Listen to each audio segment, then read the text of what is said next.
Hello, नमस्कार.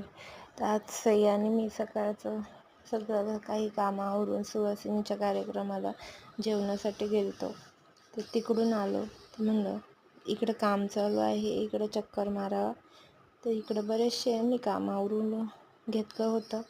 बरेचसे flower काढून झालते, थोडीशी राहिली होती तर हे काढत होते आणि बाकीचे जे मुलं होते गोण्या भरण्यासाठी आलेले ते गोण्या भरायचं काम करत होते.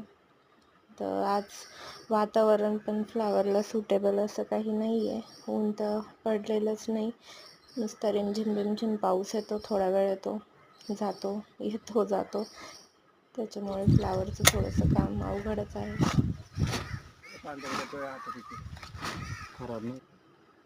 सर्व काही गोण्या भरून झाल्या, गाडीतही टाकल्या आणि आता निघाली. काय नशीब असेल ते भाव भेटन तर भेटन. चला आता मग भेटूया पुन्हा एकदा छान अशा व्हिडिओमध्ये.